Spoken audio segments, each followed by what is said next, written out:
Хүмүүс бол тодорхой шийдэг юм. Том хотын хүмүүс бол тэр чигтийн одоо үнэ тайлбарлагддаг. Энийг бас зочд маань их ингэ мэдгэлээ. Манай ард түмэн ч гэсэн ярьдаг төрсний эцэст өгдөг ч гэдэг юм. Тийм ээ одоо бүхэл зүйл бодлоо өнгөрсөн түүхийг харахад одоо бид манай ирнээр бодох юм бол энийг бол 20-р зуун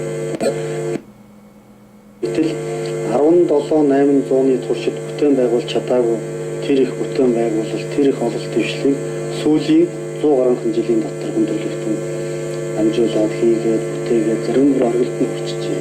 Энэ хурдцаар харах юм бол бидний энэ амьдарч байгаа гариг маань ямар байдаг юм бэ? 21-нд эвгүй юм болж магадгүй гэхлийн талаар бас нийгмийг цочроосон бас их тийм таадаг юм дээр гараад л ингээд хүмүүс бол энэ тал дээр бас их сүйрхэж байгаа. Энэ тал дээр та бурхны шинэ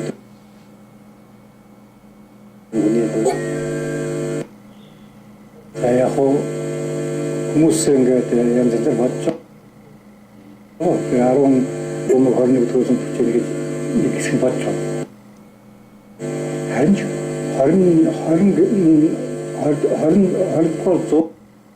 20 айсан сайхан 21 төгсөнд төгсөн ч байна. Би тэн дээр яг санд өөр байдаг. Яг гэх юм бол одоо ингээд зүгээр ер нь бол 19-р зууны ямар нэгэн хүнтэй уулзах Орос байна, Монгол байна, Катар Япон, Америктэй уулзах тэр үеийн хүн сэтгэх өөрөөс юм байна. Шон юу мөнгө төгрөг ярьсан. Хүн талаас байгаль дэлхийд ингээд дэлхийгээр яваад үзэх юм бол 19-р зуун 21-р зуун гэх юм. Өнөөдрийн энэ дэлхийн одоо хөгжилтэй болно уу? За 8, 7 ч юм уу, 8 ч юм уу, 20 орж байна. Тэр юу ярьж байгаа гэхээр зэрэг өнөөдрийн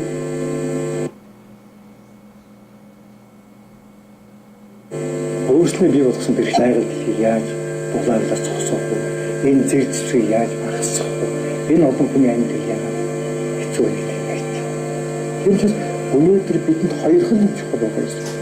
Маш сайхан сэтгэлтэй зөв хүмүүсттэй хүн, маш сайхан хайгал хэрэгтэй. Энэ хоёрыг бидний бүх асуудлыг шийдэхээс тэр зэрэг тэр өндөр waashин, тэр хурдан машин бол бид бүх асуудлыг шийдэх. Өнөөдөр гिचнээ тэр хүн дэлхийд амьдарч байгаа. Хэдэн тэрний доор хэдэн энгийн хэдэн шингээс тоош. Тэгэхээр миний хувьд бодоход би лам хүний хувьд 6 зүйлийн амьтас ганцхан хүний бат. Хүний амьдрал нь хийв.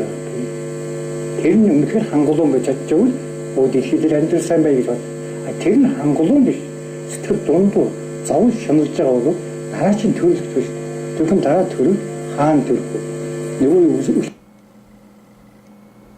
юм да дахиад хүн болоод өчлөхөд аюул болох гэж. Хэрвээ хангалуун байж байгаа өнгөрөх юм бол тэр юмд холцоо дахиад үйл явдал зөв болоосаа. Ийм талаас нь би боддог. Хүмүүс бол ганц өөрийгөө боддог, хүмүүсээ хутан унаа боддог байх л та. Гэхдээ бол ингээд явж байхад нийт хүний байдал биелээс 6 зүйлээс нэг 5-ыг олчих юм. Ганцхан хүний амьдрал гэж бодож байгаа. Гэтэл хүний амьдрал юунаас хамаарч байгаа? Байгаль дэлхий захирч байгаа юм уу? Эзэмшиж байгаа юм хэсэг бүлэг хүмүүс л. Энэ дэлхий тэр юус ашигтай газар байх. Буугаад тийм орн бол манай Монгол орн байсан. Хаач гисэн хүн гэрээ бариад буугаад эсвэл апамасаа бэлтэж байгаа яг чад нөгөөд явуулсан хангалуун байсан. Гэтэл бүх юм эзэмшлэр хачигдаад байдаг. Нөгөө ус шахагдаад нэг газар тулаад байдаг. Гэтэл тэр хүмүүсийн амьдрал.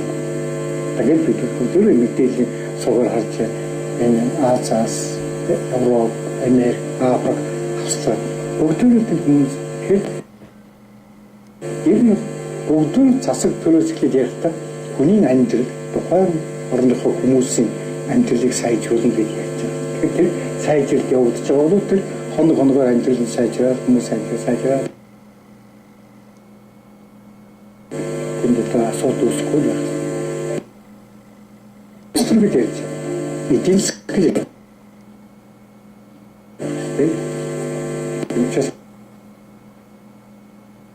энэ дэлхийд амар амгалан Норман залбирж байсан манай хойд хуургууд залбирдаг юу намгалан байх юм бэ гэхэд хүн төрлөختөө амгалан байна. Хамаг амттай амгалан байна. Хамаг амгалан юу сэтгэлийн буян гэдэг нь буйны хийгээд ажил гэдэг нь ажиллаа хийгээд хүүхдсэн хүүхдөөсөд малаа малдаг үйлдвэр залбирын үйлдвэр ажиллаад амар тайван байв. Тэр үс хэзээ тай гүсдэггүй байхгүй амар амгалан хүсч идэг. Гэтэл амжиргааны харахгүй ихэнд тийм нөхцөл болоод тэр их нь ороогүй тодорхой тийм учраас одоо ер нь тэр ихлээр биеэл Монголын харанхуй гэдэг нь тэр чонлон зам л сайхан болоосаа энэ ер нь одоо дүүцэн өдөрч гэсэн бид ингэж залбирч хамаг амтны сайхан буянтай болоосаа буянтай гэдэг бол өдөрч байгаа улсууд нь үлгэж чижээ доод улсаа нэмэг тэнхийдэг гайхамшиг улсууд нь доод үеийг нэрч гэсэн доод үеийг хайрлж ирсэн учраас энэ энерgiтэй хаан байсан шүү. Энерgiтэй лам байсан шүү, энерgiтэй хүн байсан гэж байгаа болохоос бидний ийм амьдралд хүрч гасан хүнийг энерgiтэй хүн гэж хэлэхгүй. Ийм учраас энэ бурхан шашны ярихад бол хүний үйл ажиллагаа амьд. Тэгэхээр монголчуудын амьдарч ирсэн хэв маяг бол яг таны хэлсэнтэй бол санал үндсэндээ бол санал нийлдэлтэй. Монголчуудын амьдарч ирсэн хэв маяг бол бусдад хоргонойлгүй байгаль орчиндөө их тааваараа амьдарч ирсэн сайхан түүхэн уламжлалтай. Дил орч байна уу, их толооч байна уу? Эдгээр улс үндэстнүүдийн хувьд аваад үзэхэд бол металлик хөгжлийнхаа туйлд нь хүртэл тэмүүлсэн. Баялаг бүтээхийн төлөө. Баялаг бүтээхийн төлөө тэр өөрийн төдийгүй өрөөл бусдын газар нутгийг хайр найргүй онгочиж ерөөсөл хийж болох мөнгө олж болох бүхэл юмнуудыг туйлд нь хүртэл явсан байх шүү дээ. Эргээд тэр тухайн улс үндэстэнд биш нийт хүн төрөлхтөнд бол одоо аюулын харан бэлдэж байгаа юм маш олон түүхий. Манайд ч гэсэн одоо түрүү чинь нуулуурхтай холбоотой бас эрг гэхээсээ илүүтэй сөрөг маш олон юм гарч ирээд байна шүү дээ. Тэгэхээр энэ тал дээр бол таны таавал бас маш сайхан тайлбар айлж байна. Тэгэхээр хоошид монголчууд бид бүхэн бол ер нь ямар байвал ядч нэг хоёр дугаар үе дараа үедээ бас нэг орноо арай нэг боломжийн байдалтай хүрэх боломжтой байх вэ гэдэг асуудал. Тэгэхээр очимын бол сайхан боловсрч ямар ч одоо манай Монгол улсад бол дэлхийн боловсролын бүх систем ороод ирсэн байна. Боловсрч байна. Боловсролтой нэг жоохон хүмүүжил оюун санааны сэтгэл үүрэх хэрэгтэй. Би нэг Монгол хүн шүү гэж хаад байсан гэртээс ажилдаараас сургуулиараач би нэг Монгол хүн гэдэг нэг сэтгэл хүн биш юм гэсэн үг. Тэр талаас манай засаг даргаас хийж байгаа хүмүүжил явуулдаг байх. Ийм ч учраас одоо эзэн санаар бахархал өдөртөх болж байгаа юм. Тэр эзэн сааныхаа гаргасан тэр их цасан хуулийг нэг уншдаг хэрэгтэй. Тэр өнөөдөр бид ч бурхан багш байна. Бид сая ярьлаа сайхан дүүсэл богд сонхоо багш хэмбэ гэдэг. Богд сонхоо багш энэ айлсан номыг уншиж биш ч ямар гайхах юм.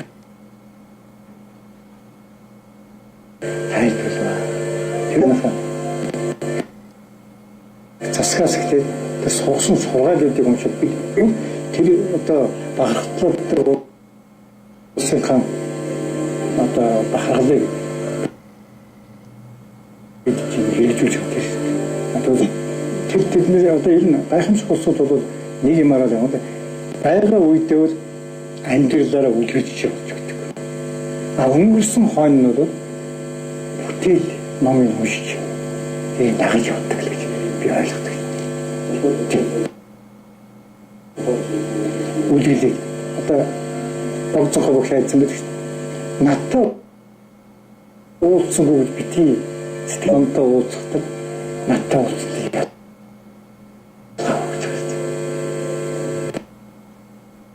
Тэрнтэй хан Чингис хаанаа явуулжсэн бодлого тэр одоо юу их цасан үйлээс нэхлээд уншихад тэрийг хэрэгжүүлэх болоо. Тэгэхээр бид бол энэ Монгол хүн ямар нэгэн эрхэм хүний содор номыг өдөрт хадгалаад тэгээд монголчууд ном дөмөр мөн гэдэг ухаан бол ерөөсөө оюун санааны биелж явсан. Тийм учраас бид хамаагүй бас олж авах болно гэж хэлээ. Дээр нь оюун санаа сэтгэл гэдэг юм байна. Сэтгэлийг бол дэлхийд одоо сэтгэл судлалыг бол яг хуу ямар шашинтай ямар ч үзэл бодтой хүн буддын мууханыг судлахад гарахгүй тийм нэг бас би хэлж байгаа дэлхийд. Тийм учраас манайх үе удамжил хүмүүжил маань тэр гайхамшигт. Ер нь бол өнөө нэшний сургаал айлтур ялангуяа дотоод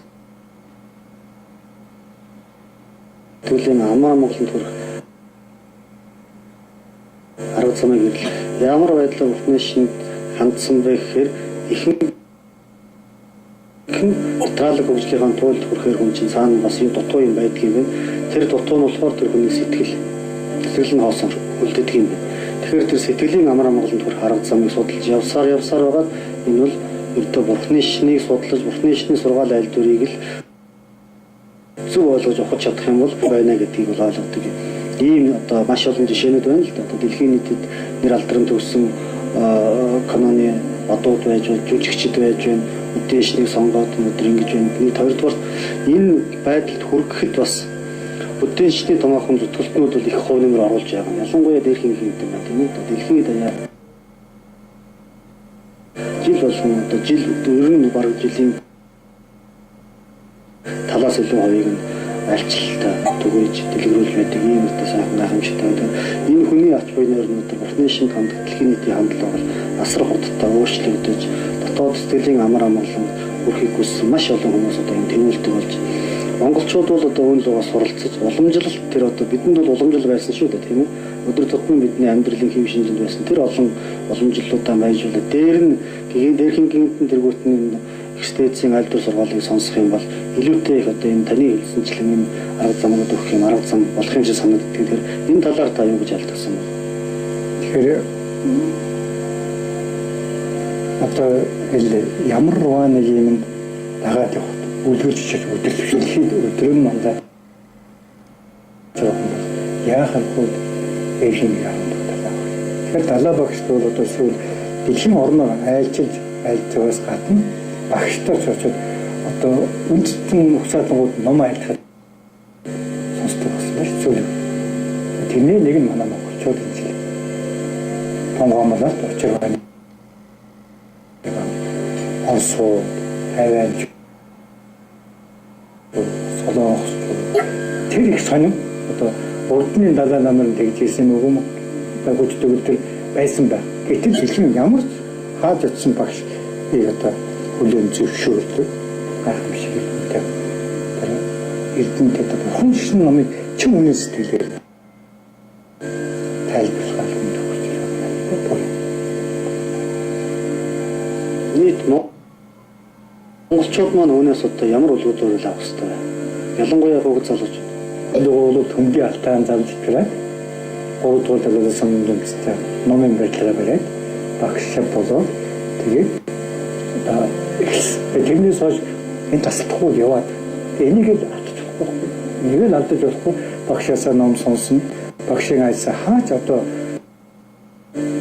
энэ хүн болов номонохдоо тухайн орондоо биш хамаг амтнд айлцдаг. Тийм учраас энэ залуучууд бүгдээ англи одоо орс хэлүүчид интернетээр багшийн ном чинь байга явж иж юм л шүү дээ. Тийм учраас тэр багшийн айлдварыг сонссон.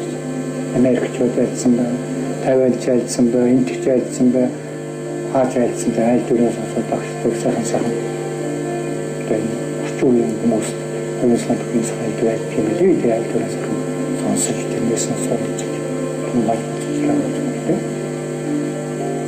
Өнөө жилийн 12 сарын 21-нд байгалийн гамшиг болно гэж сургаач зарим нэгэн сургаачид одон орон судлаачид чирх зарим нэг одоо олон төлөвлөх хүмүүс ч гэсэн байдлаар зэнзэн байдлаар өөрөө гарч байгаа. Энэ тал дээр одоо та лам урганы үед юм бодлоо гэх юм үзэгчд маань 21-нд актив цочрох хөтөрхийн нэмэлтний тогмог байхгүй болно гэдэл баргаллангуун дээр байгаа бүх лаг цуглуулсан юм.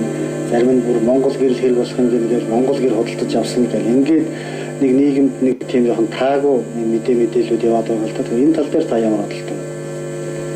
яг уу ингээд бидний амьдарч байгаа ертөнцийн бол одоо ингээд 5 махбодоос бүрдсэн ертөнц шүү дээ. Тэгээд нар сар 9 гараг тойрсон нэг юм төрөл амьдарч байгаа. Тэгэхээр уул нь энэ гараг дээр бол одоо цаан цагийн мянган бурхан гэдэгт бол 1200 залрах юм дээ. Тэгээд бид одоо 1000 бурхан. Энэ орвон жигсэлтөө болсон шагтууд дөрөв бүхэн марилж байгаа юм уу? Зүгээр 12 сарын 21-нд одоо тийм аимшиг болох уу одоо миний хувьд бодлоор болохгүй хөө. ертөнцийн өдөр өглөөний гараар орой зэрэг маргааш орой ирнэ. Монголчуудад их суцахад бол цагаагаар хямрал юу ч гэдэг нарын усараад эцсийн үйлдвэр нааша бодсонгууд нь тэнд хурцсан их хүүт нааша ингэж өнгөрдөг ярьж байгаа. Тэгэхээр хүмүүс бол одоо яг хүмүүс өөрсдөө болоод магадгүй тэгэхээр тухайн хүн их бодож исэн хүн тэр хүн тэр өдөр чи хатах хүмүүс магадгүй. Энэ гайг. Энэ нь одоо тийм болох учиргүй. Ягаад гэх юм бол энэ тийм дэлхийн сүүний байрах тийм асуудал байхгүй. Тэгвэл дэлхий өөрөө бүтцэн учраас хизээ нэгэн цагт одоо мөнх усын чинь дуусах бол дуусна. Тэгээд сая сайн цагийн мянган бурхны одоо дөрөвдөг тэгээ майдр бурхан гэсэн мянган бурхан задарсны дараа ямар нэгэн асуудал болно. Тэгээд батдаг. Тэгэхээр энэ маргааштай дэлхийн зөвсгөл байхгүй. Тэгвэл зарим нэгэн үндэсний ясны магадгүй дээ. Календар нь дуусаад дахиад дараагийн календарыг хэлж явах бас үүсэхгүй. Манай хамчгоо нэг 60-ны календартай шүү дээ тийм ээ. Тэгээд 60 жил дуусаад тэгээд дараагийн 60 гал туулаад хэлдэг зэрэг 12 жил 60 болдог шүү дээ. Тэгээд 60 гар явдаг. Хойно 20-21 100 жилдээ дараагийн жил болно. Болоод явдаг одоо цаг хугацаа тийм бас нэг улс хурлын юм уу? Өнцгөөс тийм нэг календрын төгсгөл гараад дахиад календар нэг хийж байгаа энэ байхыг суулгахгүй. Гэхдээ одоо энэ хүмүүс ингээд би боддог юм. Хүмүүс яагаад тийм муу юм хүсдэг юм бэ? Муу юм хүсэхгүй.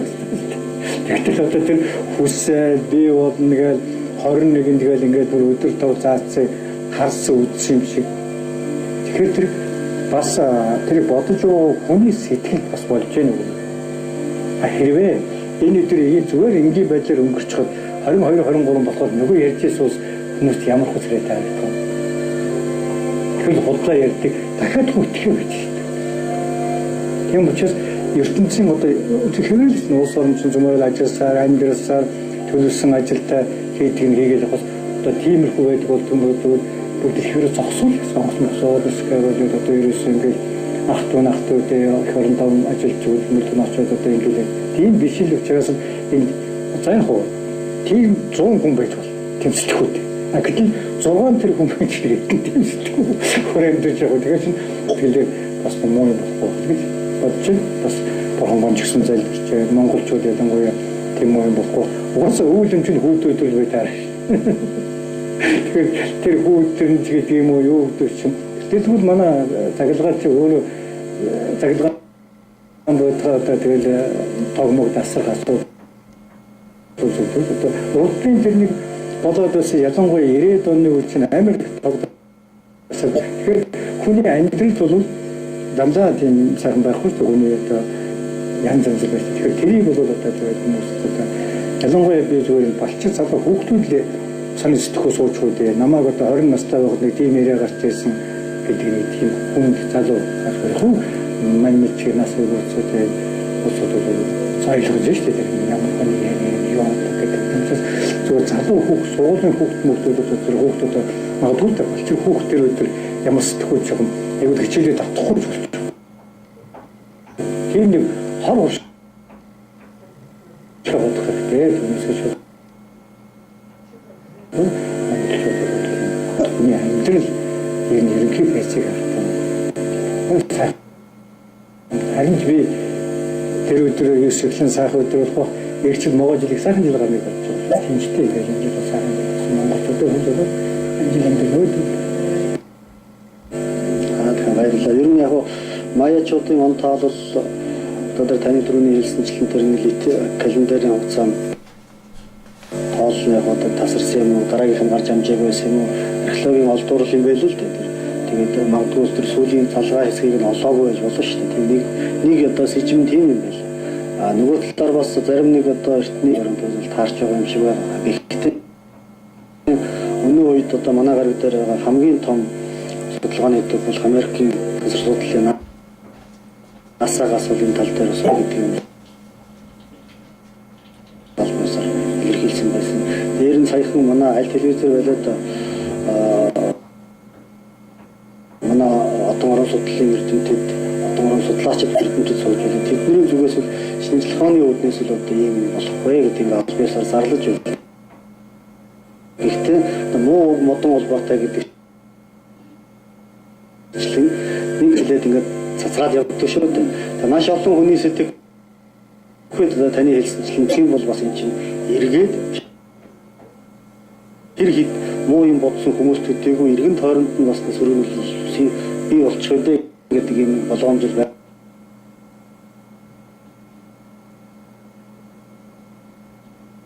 Тийм учраас та бас сайхан аюулт юм уу, галын ч үүдг юм аюул цанд учрахад бол баг өндөрлөгтний ангидах зүйлийг бид бүхний энэ үлгийг бол хамгийн сүүлд үлдэн гэж одоо үүдээс маань ирээсэлсэн юм сайхан мэдлэмжүүд үүдээ түүн лугайд л монголчуудад бол ямар нэгэн тийм сөрөг нөлөөлөл бол болохгүй байхаа гэж ингэж найдаж бодож байна. Тэгэхээр дахиад та бас үзэгчдээ энэ талаар бас та бүхэн сэтгэлээ аядаад амар амгалан байх гараа гэдэг талаас нь бас уриалга өргөөлөөс илүү сайхан байгаа. Тэгэхээр яг за зөвхөн тоолол нэг юм.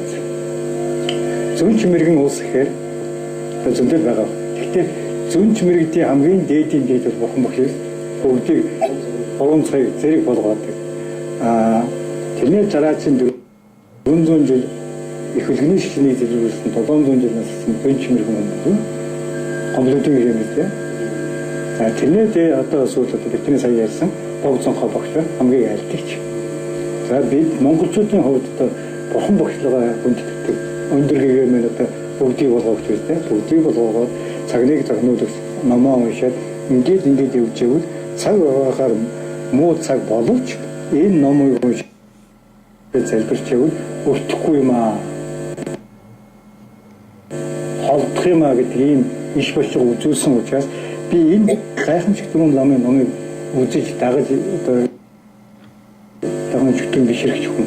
Энэ ламын хувьд би бодоход бол одоо цэцгтэн нэг модог ардам бодоход тийм уу юм болох. Зүгээр ертөнцийн болдог хүний энэ номд байдаг дээ. Хүний явдал өөрийн явдал сэтгэлээс нь хүний явдлаас ертөнцийн явдал хамаарна гэдэг. Тэгэхээр хүн өөрийнхөө сэтгэлийг сайн байж чадах юм бол өөрийн явдал сайн болно. Хүн төлөвтөн сайн явдал явж чадах юм бол байгаль дэлхийд байна. Энэ зарчим байж гэж учраас би бол хүмүүсд одоо айлтгахаар сайхан одоо би хэлээс ямар ч зүйл байсан дээрхийн гихэн далраа багшд бол 11-ээс 21-нд монголчууд ном айлтж байгаа. Тэгээд 11 сарын 30-наас 12-аас 14 их бодмөрийн зэрэг айлт. Дараагаар нь 24 500 зарим сард бодистой явдал манлын бан айлт гэдэг гэж. Тэгэхээр энэ номонд бүгд сууна гэж явж. Тэгэхээр энэ тэр ямар ч сайхнууд болох ч байгаа багш болгож байгаа шүү дээ. Багш нь би бол багштай итгэж үзэл багш болгоогоо энэ улсуудад ном айлтаад байгаа юм. Харин сайхан боо юм гэхээр сайхан боо тасаастай. За танд баярлалаа. Тэгэхээр таны айлтсанчлан нийт телевизүүлэгч ард олон маань сэтгэл санаагаа төвшөлтгөж тухайн өдөр болж игэл бас өрн бойны зүйл чамдаж гэгэн гэрэлтэй бүхнийг туслан бүтээж чадах юм бол энэ бол нийт бидэнд бол тийм зовлон авчруулах өдөр биш юм аа гэдэг нь бол одоо маш олон талаар одоо батлагдж байгаа. Манай төвлөрийн зурхаажид ч гэсэн батламжиж буй юм аа.